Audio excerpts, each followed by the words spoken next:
महाराष्ट्र में तस्वीर साफ हो चुकी है। देवेंद्र फडणवीस महाराष्ट्र के अगले मुख्यमंत्री होंगे, तीसरी बार मुख्यमंत्री पद की शपथ लेंगे और वसंतराव पाटिल के बाद पहले ऐसे मुख्यमंत्री रहे जिन्होंने 5 साल का कार्यकाल पूरा किया। भारतीय जनता पार्टी का पहला चेहरा। बहुत सारे रिकॉर्ड हैं जो फडणवीस के नाम शामिल हैं। एक बड़ा रिकॉर्ड ये भी होगा क्योंकि जिस तरह की स्थिति, जिस तरह के मैंडेट के साथ ये सरकार बनी है, इससे बहुत स्पष्ट है कि अगले 5 साल तक देवेंद्र फडणवीस को कोई हिला नहीं सकता।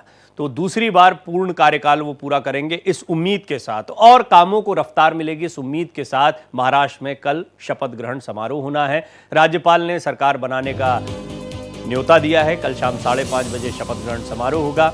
इससे पहले एक ज्वाइंट प्रेस कॉन्फ्रेंस हुई। जब राज्यपाल से मुलाकात हुई उसके बाद ये तीनों ही नेता पत्रकारों के बीच में आए और यहाँ पर तीनों ने अपनी अपनी बातों को रखा। देवेंद्र फडणवीस ने इस बारे में जानकारी दी कि किस तरह एकनाथ शिंदे, अजीत पवार और अन्य जो सहयोगी दल हैं, इनमें कुछ छोटे छोटे दल भी हैं, निर्दलीय भी हैं, इन्होंने सभी ने समर्थन की चिट्ठी भी दी और साथ ही साथ देवेंद्र फडणवीस के नाम पर सहमति जताई है। शपथ ग्रहण समारोह में कई बड़े चेहरे शामिल होने वाले हैं। प्रधानमंत्री नरेंद्र मोदी खुद इस शपथ ग्रहण समारोह का हिस्सा बनेंगे। गृहमंत्री अमित शाह भी यहां पर होंगे। उत्तर प्रदेश के मुख्यमंत्री योगी आदित्यनाथ और उनके अलावा बीजेपी शासित राज्यों के तमाम मुख्यमंत्री भी मंच पर आपको दिखाई देंगे। संत समाज से भी बड़ी तादाद में लोगों को बुलाया गया है। तीनों दलों के नेता शामिल होंगे। बड़े नेता जो हैं, मंत्रियों के नामों पर तीनों दल मिलकर फैसला लेंगे। शिवसेना ने समर्थन दे दिया है। शिंदे को शुक्रिया भी किया देवेंद्र फडणवीस ने। शिंदे ने सीएम पद के लिए मेरे नाम की सिफारिश की। इस बात के बारे में भी जानकारी देवेंद्र फडणवीस ने दी है। देवेंद्र फडणवीस ने क्या कहा, पहले आपको ये सुनवाते हैं। आज माननीय राज्यपाल जी से हमने भेंट ली है और माननीय राज्यपाल जी को भारतीय जनता पार्टी, शिवसेना, राष्ट्रवादी कांग्रेस, जनसुराज्य पार्टी, युवा स्वाभिमान पार्टी, रासप और इंडिपेंडेंट, ऐसे सभी के पत्र आज हमने सौंपे हैं। मैं आभार व्यक्त करना चाहता हूं आदरणीय मुख्यमंत्री एकनाथ शिंदे जी का। एकनाथराव शिंदे जी ने शिवसेना के अध्यक्ष के तौर पर और शिवसेना के लेजिस्लेचर पार्टी के प्रमुख के तौर पर महाराष्ट्र के मुख्यमंत्री पद के लिए मेरे नाम की सिफारिश का पत्र दिया है। साथ साथ राष्ट्रवादी कांग्रेस पार्टी के अध्यक्ष और लेजिस्लेचर पार्टी के नेता माननीय अजीत दादा पवार जी ने भी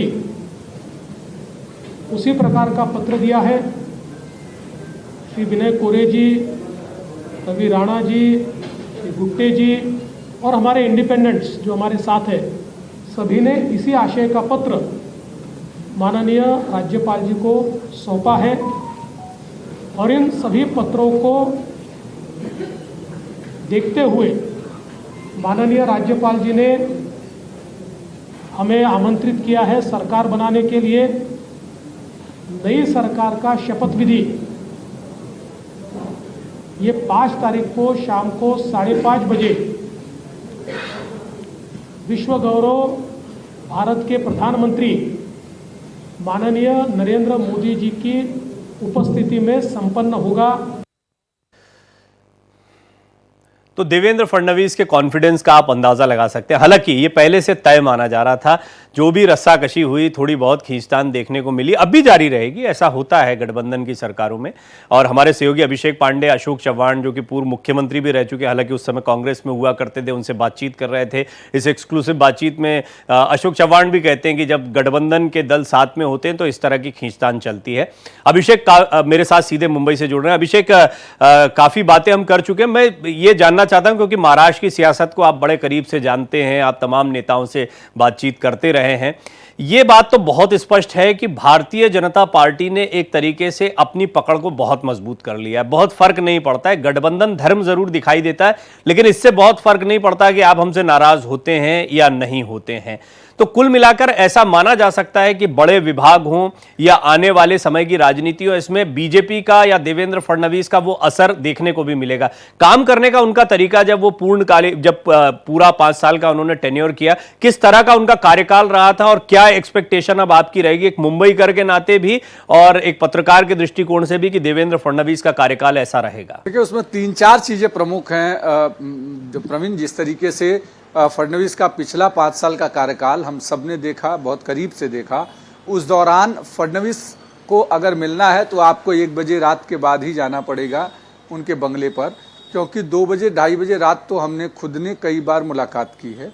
तो इसलिए एक तो ये समझ लीजिए कि मतलब एकनाथ शिंदे बतौर मुख्यमंत्री भी वो रात भर काम करते रहे, लेकिन फडणवीस की प्रशासनिक पकड़ जो है वो ज़्यादा मजबूत रहती है और अधिकारी उनके नाम पर डरते हैं, ठीक उसी तरीके से जैसे योगी आदित्यनाथ से उत्तर प्रदेश में डरते हैं। उत्तर प्रदेश और महाराष्ट्र में फ़र्क ये है कि महाराष्ट्र उत्तर प्रदेश के से कई गुना प्रगतिशील राज्य है और यहाँ पर इंडस्ट्री से लेकर के तमाम सारे जो बड़े उद्योग हैं उसकी पहली पसंद देश में कोई होता है तो महाराष्ट्र, क्योंकि यहाँ पे इंडस्ट्रियल पॉलिसी बहुत अच्छी बनाई गई है। अब दूसरी महत्वपूर्ण चीज़ है, वो अपने विरोधियों को फडणवीस कुछ इस कदर निपटाते हैं कि उनके बगल में रह के उनका खेल खत्म हो जाता है और उनको पता नहीं चलता। लास्ट के 10 साल तो करीब इसी तरीके से गुजरे हैं, चाहे वो अपनी पार्टी के भीतर कुछ रहे हों या खुद बाहर के तमाम सारे लोग रहे हों। उद्धव ठाकरे और शरद पवार उसके सबसे लेटेस्ट उदाहरण हैं। ये बात एकनाथ शिंदे को भी पता है कि अगर एकनाथ शिंदे सरकार में शामिल नहीं होते हैं तो सबसे बड़ा नुकसान एकनाथ शिंदे को ये होगा कि उप मुख्यमंत्री जिसको भी बनाएंगे वहाँ शिवसेना के 2 पैरेलल फोर्सेस चलनी शुरू होगी। यानी जो राष्ट्रीय अध्यक्ष के तौर पर एकनाथ शिंदे चलाएंगे और दूसरा जो ध्रुव होगा वो होगा उप मुख्यमंत्री जिसको बनाएंगे उसकी तरफ। तो बट ऑब्वियस है जो विधायकों का जो रुख होगा वो सत्ता की तरफ जाएगा, यानी जो उप मुख्यमंत्री बना हुआ है उसकी तरफ जाएगा। तो ऐसे में जो उप मुख्यमंत्री है वो कब टूट जाएगा पता नहीं। चंपई सोरेन सबसे लेटेस्ट उदाहरण है, उसके पहले जीतन राम मांझी उदाहरण रह चुके हैं, उसके पहले अगर आप रामविलास पासवान के जाने के बाद उनके भाई को किस तरीके से बीजेपी ने ले लिया, फिर बाद में फिर से रामविलास पासवान के बेटे को आना पड़ा। अभिषेक, सबसे दिलचस्प एकनाथ शिंदे खुद ही है। एकनाथ शिंदे खुद एक बहुत बड़ा उदाहरण है कि किस तरीके से उन्होंने एक ध्रुव बना लिया था। आपको याद होगा उद्धव ठाकरे बीमार थे उस समय पर, सारे कार्यकर्ताओं से मिलने जुलने का काम एकनाथ शिंदे किया करते थे और यही वजह रही कि फडणवीस की नजर में वो आ गए और देखते ही देखते देखिए पूरी की पूरी शिवसेना वहां पर उठकर चल दी। ये आपने जो एक पहलू बताया देवेंद्र फडणवीस के बारे में, और दूसरी बात शुरू कर रहे थे आप एकनाथ शिंदे की, मैं उनके बारे में जानूंगा, लेकिन उससे पहले यह भी सुन लेते हैं कि एकनाथ शिंदे ने भी क्या कुछ कहा है, क्योंकि एकनाथ शिंदे जो है वो महाराष्ट्र की सियासत में अभी तक एक बड़े उनके नेतृत्व में चुनाव लड़ा गया, एक बड़े चेहरे के तौर पर उभर कर सामने आए और हाल के दिनों की छटपटाहट यही है कि वो ताकत उतनी बरकरार रहती है या नहीं रहती। हंसी मजाक का माहौल था यहां पर, शिंदे ने क्या कुछ कहा पहले वो सुनिए। बहुत खुशी है मुझे कि 2.5 साल में हमारी सरकार ने, महायुति सरकार ने और हम तीनों ने और हमारी टीम ने जो काम किया है वो उल्लेखनीय है। उसके इतिहास में उसका सुनहरे अक्षरों में लिखा जाएगा। इतने बड़े निर्णय लिए, इसकी हमें खुशी है। तब्येत चांगली आहे, आवाज थोडा, अरे आता तब्येत होते चांगली ना, आता लगेच कसं जोरात बोलू।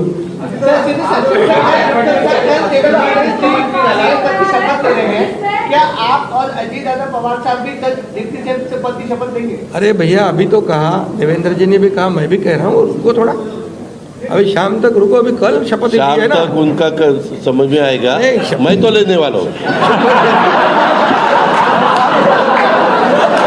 मैं रुकने वाला हूँ। दादा को नहीं, अरे भाई दादा को अनुभव है, दोपहर शाम को भी लेने का और सुबह भी लेने का।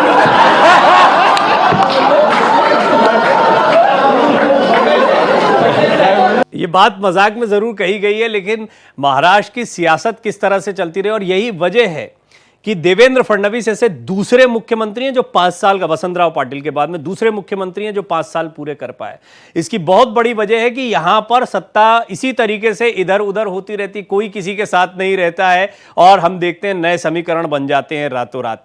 ऐसे में अभिषेक ये जरूर बताइए, क्योंकि एक पहलू तो हो गया देवेंद्र फडणवीस की नेतृत्व क्षमता, उनकी काबिलियत, दूसरा ये है कि एकनाथ शिंदे अचानक से महाराष्ट्र की सियासत में बड़े मजबूत हुए हैं। पहले भी थे मजबूत, लेकिन उनकी शिवसेना की राजनीति में वो दूसरी तीसरी पायदान पे ही आते थे, लेकिन अब मुख्यमंत्री रहने के बाद में उनका कद बढ़ गया बीजेपी का साथ। अजीत पवार बल्कि इनफैक्ट जो है वो ज्यादा बड़े कद में दिखाई देते। हालांकि ये बात अलग है कि वो राजनीतिक रूप से जूझते रहते हैं, ये उनका सियासी एक तरीके से किस्मत उनकी इस तरह की रही है।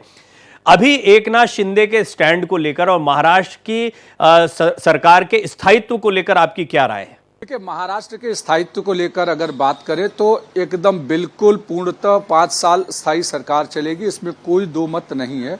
उसकी वजह है कि अगर ये दोनों ही चले जाते हैं तो भी इस समय बीजेपी के पास आंकड़ों के गेम में 132 सीटें खुद है, करीब 7-8 निर्दलीय विधायक हैं जो बीजेपी के समर्थन में हैं, तो यानी ये आंकड़ा करीब करीब 140 हो गया। और जो 5-6 विधायक आपको नजर नहीं आएंगे या कम पड़ेंगे, वो जब मैंडेट साबित होने लगेगा तो वो शिवसेना और एनसीपी अगर दोनों चली जाती है तो भी उनके विधायक हाउस में उस समय उसी तरीके से गायब हो जाएंगे जैसे अशोक चौहान और 4-5 विधायक जब राज्यसभा का चुनाव था तो बेल बजने तक वो हाउस में पहुंच ही नहीं पाए थे। तो इसलिए अस्थायित्व की बात अब आप समझ गए होंगे कि किस तरीके से आंकड़ों के गणित में बीजेपी ने उलझाया है। 12 कैंडिडेट बीजेपी ने एकनाथ शिंदे ग्रुप से अपने उतारे थे, ठीक इसीलिए ताकि अगर कहीं कुछ गड़बड़ होती है तो ये 12 में से जितने चुन के आएंगे वो रहेंगे शिवसेना में, लेकिन दिल रहेगा बीजेपी में। तो कभी मुसीबत पे उसमें से कुछ भी साथ आ गए तो कार्यक्रम बीजेपी का बढ़िया चलेगा। ये रही सरकार की बात। दूसरी बात एकनाथ शिंदे की मजबूती की, तो बिल्कुल मजबूत हुए हैं एकनाथ शिंदे, लेकिन एकनाथ शिंदे की मजबूती बीजेपी के बल पर है। उसकी वजह क्या है वो भी मैं आपको बताता हूं, क्योंकि इस चुनाव में एकनाथ शिंदे के पास ग्राउंड पर वर्कर बहुत ज्यादा नहीं थे। जो विधायक गए थे उनके साथ बतौर 8,000-10,000 कार्यकर्ता होंगे, लेकिन उनकी ग्राउंड पर मजबूती वो बीजेपी और आरएसएस का जो कैडर रहा वो रहा। हिंदुत्व के नाम पर वो एकनाथ शिंदे के साथ भी जुटा और अजीत पवार के साथ भी जुटा, इसलिए वो कहीं न कहीं आंकड़ों के गणित में 57 और 41 के आंकड़े तक पहुंच पाए। लेकिन अगर पूरे ओवरऑल बात करें तो बिल्कुल एकनाथ शिंदे मराठा फेस पर एक बड़े चेहरे के कोई तौर दो पर राय नहीं उभरे हैं। अभिषेक कि आज महाराष्ट्र की सियासत आज इस महायुति के मैंडेट के बाद जिस स्थिति में दिखाई देती है, ऐसा दौर भी पहले नहीं आया। किसी पार्टी का या भारतीय जनता पार्टी जैसा मैंडेट लेकर आई वैसा मैंडेट नहीं आया। तो बहुत सारी चीजें हैं जो बदली हुई हैं इस बार के चुनाव के नतीजों के बाद में, और स्पष्टता ये आने वाले 5 सालों में आपको दिखाई देगा। ये सरकार स्थायी सरकार, मजबूत सरकार के तौर पर दिखाई देती है और यहां पर बीजेपी की पकड़ भी मजबूत दिखाई देती है। और जहां तक बात सहयोगियों की है तो सहयोगी अब इस बात को जानते हैं कि बीजेपी के साथ चलने में ही भलाई है।